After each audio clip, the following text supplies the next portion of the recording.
Hey y'all, it's Amanda and this is my Texas Zone 8 garden, and today we're going to be talking about one of my hands down absolute favorite flowers, zinnias, and we're going to talk about 5 ways to grow the absolute best zinnias possible.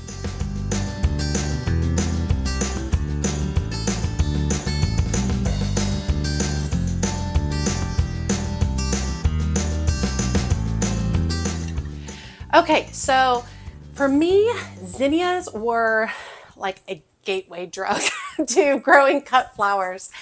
I always suggest to new gardeners to start with something like zinnias. They're colorful, they're vibrant, they're prolific, they come in a wide variety of shapes, sizes, and they just produce and produce and produce even in some of the worst conditions. And so I always suggest that for beginner gardeners because there's a lot of satisfaction at the beginning with zinnias. Most people can achieve them if you do the right things to create the best possible scenario for your zinnias. So we're going to talk about what we need to do to produce the best zinnias in today's video. Now, I've been growing zinnias for like 8, 9, 10 years, a long time. I've grown the short ones, I've grown the medium ones, I've grown the tall ones, I've grown the really tall ones. I have some that reseed in my garden every year. I have some that I self-sow or I direct sow outside. I have some that I start inside. I do a lot of different things with zinnias and I've experimented quite a bit with them. So let's talk about some of the best things about zinnias and why you should be growing them in your garden. Now, I know there are a lot of gardeners who are watching right now. They're like, zinnias, old news. I really encourage you to start investigating zinnias again if you haven't grown them as often in the past, because there's so many unique varieties of zinnias nowadays that it's just really fun to play with them and see what you come up with. Okay, so zinnias are excellent, prolific bloomers. So you're not just going to get one bloom on a zinnia and then it's over. Typically with zinnias, they're going to be able to bloom through a very long season. Mine usually start blooming in May and they'll bloom all the way till November in my particular area, which is Zone 8 in the North Texas area. They are also known as what's called cut and come again flowers. So the more you cut on them, the more blooms they're going to produce, which is super fun. I always hear a lot of people who are like, I didn't want to cut my flowers. They look so pretty. I felt bad. The zinnias, if you cut on those plants and you cut the flowers off, you're gonna get more flowers, which is just great for you, but also great for the pollinators. Now, speaking of pollinators, they are a huge pollinator attractor. I love zinnias for the fact that butterflies are obsessed with them. Whenever the monarchs come through my area, I typically will have a swirl of monarchs over just a couple of days where they literally will play within my zinnias, just swirling and floating. Surely I have some video somewhere of that. And I'll literally have like 30 to 50 monarch butterflies playing amongst my zinnias, which I absolutely love. So huge attractor for pollinators. Now, zinnias can come really short. They can come really tall. They can be used in front borders just to kind of clean up the front edge of your garden. They can be tucked in pots. They can be put in hanging baskets. And then of course they can be grown nice and tall and beautiful for cut flowers, which is one of the great things about them. The variety of sizes, but also the variety of colors. Everything from whites to yellows to pinks and blushes, bicolors, oranges, reds, purples, greens, just a wide variety of colors for zinnias. They are also known for having a single, a double, and a semi-double bloom. So the single bloom is going to have one layer of petals and you're going to be able to very clearly see the center. A double bloom is going to have lots and lots and lots of rows of petals and you will not be able to see the center. And then a semi-double is going to have several rows of petals and you will be able to see the center on that one. So you can definitely pick up a zinnia and it says it's like a double, but you're probably going to end up with at least some singles on it. I found that most zinnia plants are going to give you a combination of both. Now you can buy zinnias from your local nursery. You can also direct sow them into your garden or you can start them inside.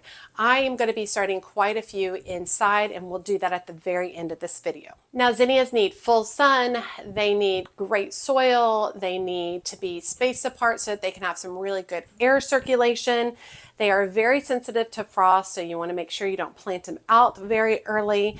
And you can also succession plant them because they will run their course. They're not going to last forever and ever. But you can succession plant them maybe every couple of weeks to really keep your blooming season going longer. Now, a few things that I have dealt with zinnias, pest and disease problems. Typically like a bacterial or fungal spot I will see on the leaves. I've also dealt with powdery mildew quite frequently. The powdery mildew tends to be at the very end of the season when we're starting to get into fall and the temps are starting to cool down. That's when I tend to see a lot more powdery mildew. And then I do deal with spider mites on zinnias, especially in the hottest part of the summer when I am dealing with an extreme drought. That's typically where I would see spider mites on everything. Now, I don't usually stress about any of those. If I have powdery mildew, I'm just kind of like, that's it, it's over, right? If I see the bacterial or fungal spot, I'm just like, okay, it is what it is. I don't typically treat my plants for those issues. Now, the spider mites, I do treat them for that. And the way I treat them is just to hose them down with a, with a garden hose, with a water hose. You can knock down spider mites. They tend to be very prolific in really dry, hot areas, which is definitely my area. And so a lot of times you can just go out there several days in a row and hose down the foliage of the zinnias and knock back the spider mites for a while. Now, zinnias are considered deer resistant, but I don't have deer, so I can't confirm that. Those of you who do have deer, let us know if they leave zinnias alone in your landscape or gardens. Okay, but let's talk about the 5 main things we have to do to grow the best zinnias, and then I'm going to show you all the different varieties I'm starting this year, and then we'll go ahead and actually sow some of those seeds inside and get them started. Okay, number 1 is to choose the right zinnia for your needs. So you need to look at the area where you want to plant these zinnias. Do you need the zinnia to be short? Do you need the zinnia to be tall? What are you growing this zinnia for? Are you growing it for cut flowers? Or are you just wanting to grow something pretty in your garden that you can look at and that pollinators will be attracted to you? So you definitely want to do your research regarding that. Typically at your local plant nursery, most of the zinnias are going to be shorter varieties. They're going to be anywhere from like 8 inches to maybe about 24 inches. At the local nurseries, they don't typically sell the really, really tall zinnias already started for you as plants. If you're going to grow the really tall zinnias, you're typically going to need to start those from seed. But if you're someone who really wants to grow zinnias, a shorter variety, you can feel pretty confident that the ones that you're going to get in the local nursery are going to be the shorter varieties. So definitely just take a look at the tag, or if there's no tag and you have a name, go ahead and Google that name and look up what size that particular zinnia plant is going to be. You also want to consider the color because you want to see what colors you're going to go well with the other plants in your location. I grow all the colors of zinnias. I love all of them. I don't necessarily have a preference of any one particular color since I do enjoy a range of colors, but you can grow them as simply as in a white tone. So for those of you who have more of a monochromatic color scheme, you can definitely grow, white zinnias within your color scheme and keep it very simple and light and elegant. And for those of you who like to be a little bit more on the wild side, you can grow some very cool varieties of zinnias that are bright and bountiful and even have multiple colors within their petals. Number 2, to grow the best zinnias is to make sure you plant them in the right location at the right time. When I say right location, I mean full-on sun. Zinnias need minimum 6 to 8 hours of sun every day. So you really want to make sure that you're not putting in an area that is just getting too much shade. They absolutely need the sun to be prolific. You also want to make sure that you are starting or planting zinnias at the correct time. They do not like frost or any temperatures near freezing. Typically anywhere below 40 degrees, they're going to be very unhappy. So you want to wait on your zinnias. You want to wait to plant them out in your landscape until you have consistent days of like minimum 60 degrees. We want minimum 60 degrees during the daytime. In the evening, if it gets a little bit cooler, that's okay. But you definitely want to make sure it's warm enough outside before you start planting, direct sowing your seeds, and before you start planting any kind of zinnias that you got from your local nursery. Now, if you are starting zinnias inside, you can absolutely start those, but make sure that you are timing it so that when they are tall enough and big enough that it is appropriate with the time, with the temperatures that are going on in your current environment. So we don't want to start zinnias, 3 months prior to being able to move them out, especially because zinnias don't love to be transplanted, and you don't want them to get overly tall in their seedling format just because they will suffer some when you are transplanting them outside. Number 3 is fertilize, fertilize, fertilize. So I do think that zinnias can be a plant it and forget about it kind of flower. However, if you want the best zinnias, you do need to fertilize. When I am planting my zinnias outside, whether I'm direct sowing, whether I'm planting out seedlings, or whether I'm planting out plants that I got from my local nursery, I always start with a base of a slow release fertilizer such as plant tone. And that slow release fertilizer usually gives me about 3 months of fertilization among the zinnias. In addition, I do like to apply a liquid fertilizer at least once a month. It would be better if I did it at least every 2 weeks or even weekly, but at least once a month with the liquid fertilizer to really help boost the blooming for zinnias.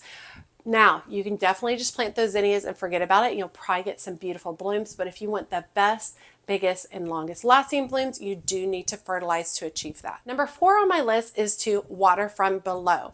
Because my zinnias suffer from powdery mildew, the best thing I can do for them is to water at the ground level instead of from above. I am trying not to splash water up on the leaves or on the blooms because that is where I am going to get some powdery mildew issues. So all the areas where I plant my zinnias, they are set up with drip irrigation. So they get water at the base, right at the ground, right at the base of the plant, which works really well for drought issues.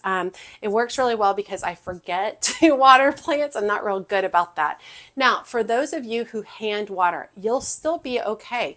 Just get down low when you're hand watering these and really aim for the base of the plant as opposed to watering from above and allowing the water to cascade through all the leaves and petals.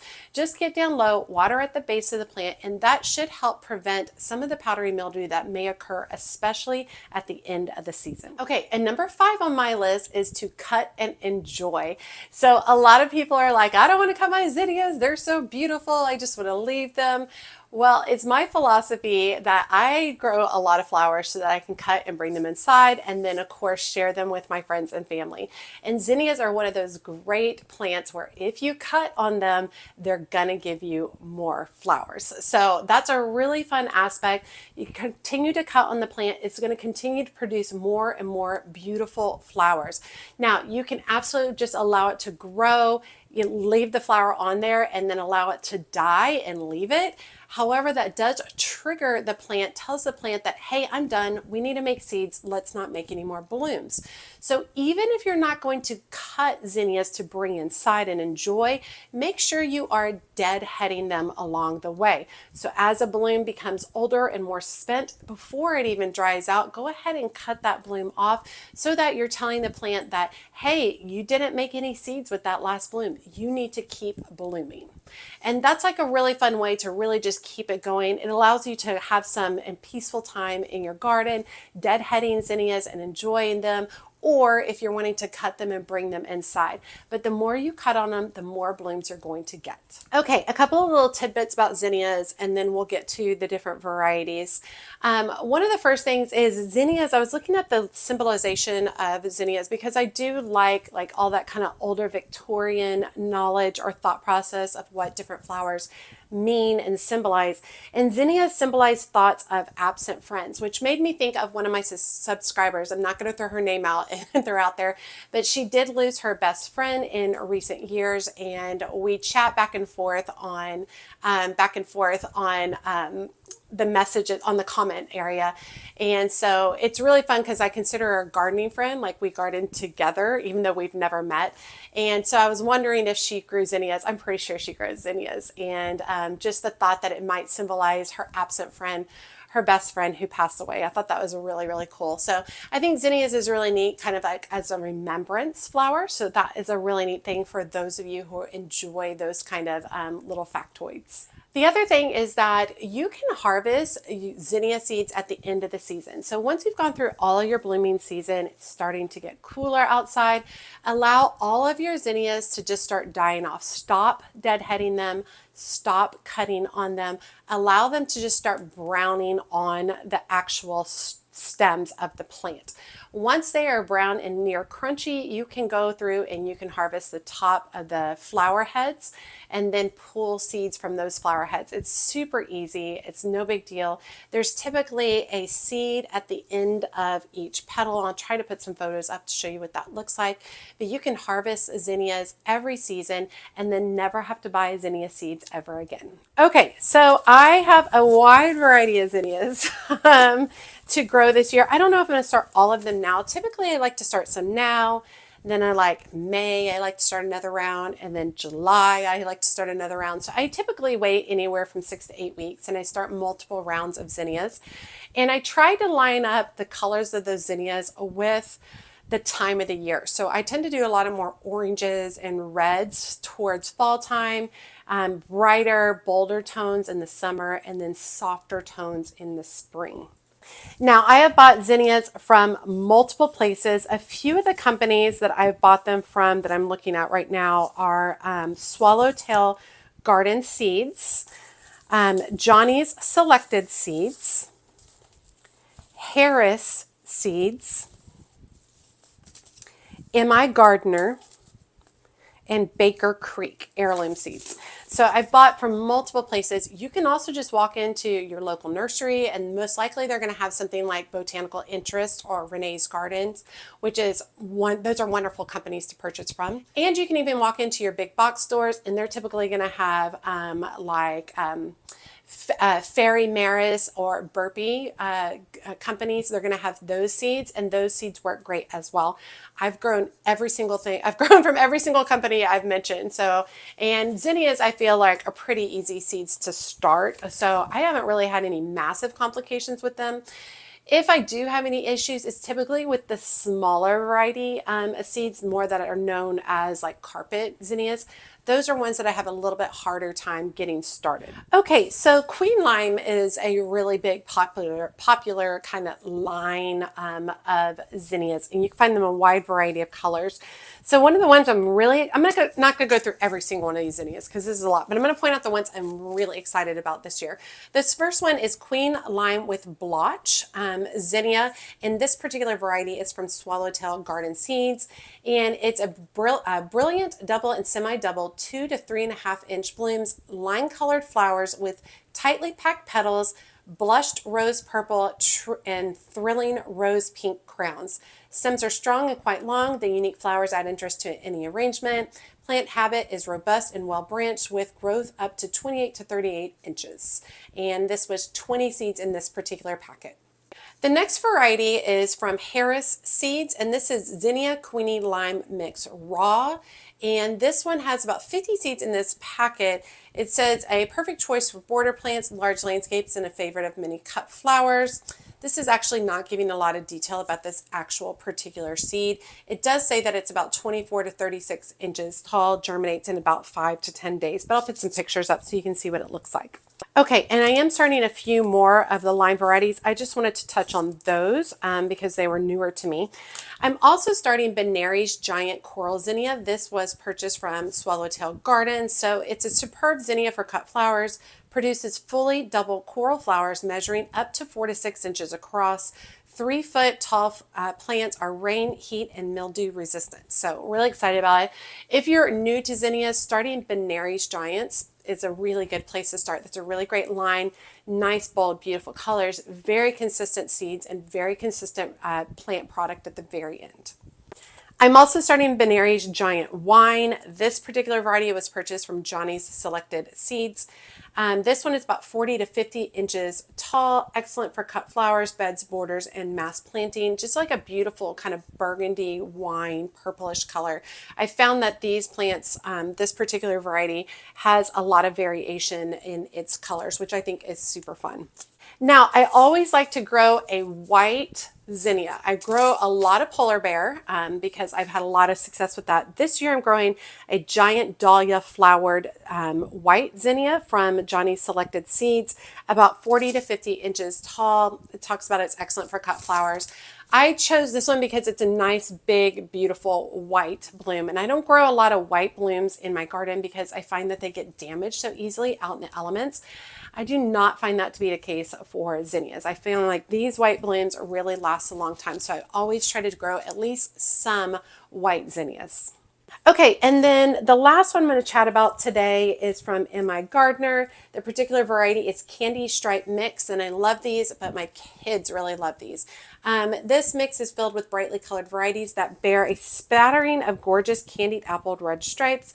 Produces abundantly on a plant that can grow up to 6 feet tall. Densely petaled, this variety makes a long-lasting cut flower. The more you harvest, the more it will bloom.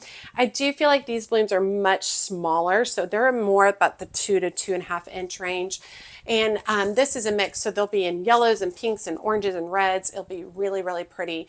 It'll have lots of white in there, but they're really fun ones to grow as well. But my kids will really enjoy these. So let's go ahead and get set up, and I'm going to show you how incredibly easy it is to get these started by sowing them indoors. Okay, we are going to start with my favorite mix, which is Burger BM7 that I purchased from homegrown in Farmersville.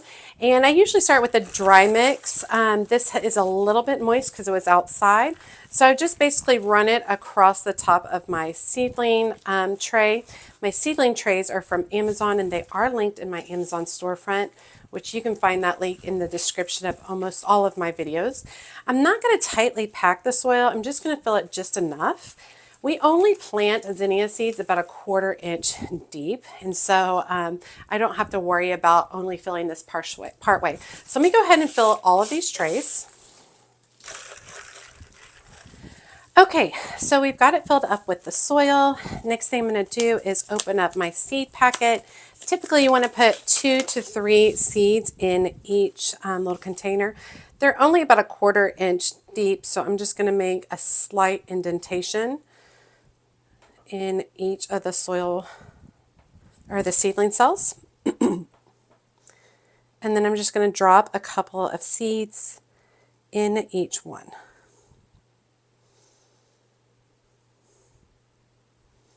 All right, and then I'm just going to lightly press those down and then cover them up with soil. And you can always add a little more soil on top if you don't feel like your seeds are deep enough. All right, and then I'm going to take my soil reservoir, fill it up about 50% of the way, add in my soil, or excuse me, my seedling blocks, and label it. And then I am going to go ahead and put a lid on it, making sure that the humidity dome is closed. So let's knock out all the rest.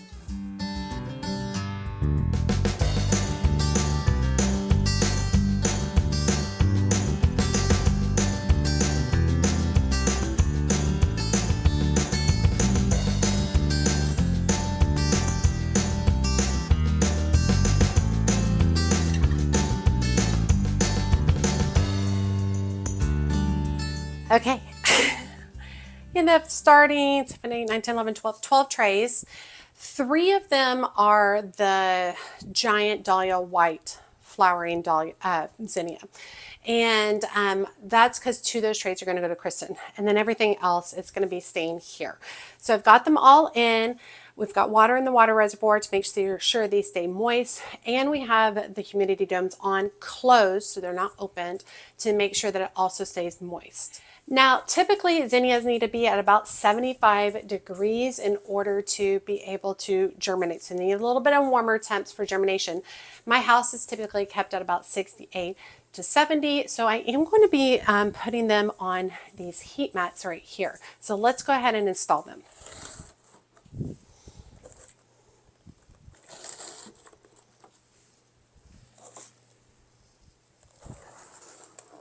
Okay, so I've got them all lined up, got them on the heat mats and under lights. Lights is not necessarily required. However, I don't notice when they first sprout, and if they're in the dark and they sprout and I don't notice, then the seedlings are going to get really leggy really quick. So I go ahead and put them under light, no problem. And I do leave my lights and heat mats on 16 hours a day. You need minimum 14 hours a day for seedlings. As these get taller, I will move them to a new location, a new shelf. Once 50 to 60% of the seeds have sprouted in a tray, I'll remove the humidity dome on that tray.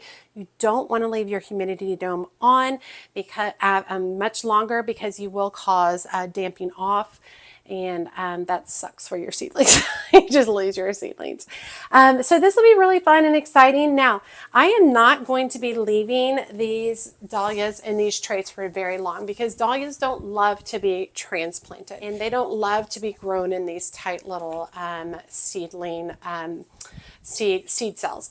And so basically, once they get a couple of inches tall, that's when I'm going to go ahead and start moving them outside. I'll do a whole video about when I do that. However, if you do miss that video, when you're transplanting these outside, you need to make sure it's warm enough outside, like we discussed earlier in the video. You also need to make sure you fertilize with the slow release fertilizer wherever you plant them, and then make sure that they're in the appropriate place where they're getting at least 6 to 8 hours of sun. If you're someone who deals with something nibbling on your seedlings, you can go ahead and put some netting over this. You can put like a plastic cup, a clear plastic cup with a bunch of holes in it to allow air circulation. You can do that. I have some trash cans that I've gotten, like some wired basket trash cans that I got from the Dollar Tree, that I'll put on top of seedlings as well, just to keep insects from munching on them, or bunnies if you have an issue with bunnies. Okay. If you haven't tried zinnias before, I hope this convinces you to do so. And if you have tried zinnias many times, I hope that this gives you a few tips to help you get better, or the best zinnias possible in your location. And if you're someone who's really tired of hearing about zinnias, well, thanks for sitting through the whole video and listening. I really, really appreciate it. But for now, drop a comment below. Let me know what your favorite variety of zinnia is, or if you've had any issues with zinnias, because so many people grow zinnias. We might be able to help you out with whatever that particular issue is. So make sure you drop that in the comments below. All right, you all, as always, make sure you like, comment, and subscribe to the channel. Every time you like and comment, it grows my channel so much. And be sure to check me out on my social media outlets, including Facebook, Instagram, and TikTok. As always, she's a mad gardener or a decorator or anything else that she wants to be. Thanks, y'all.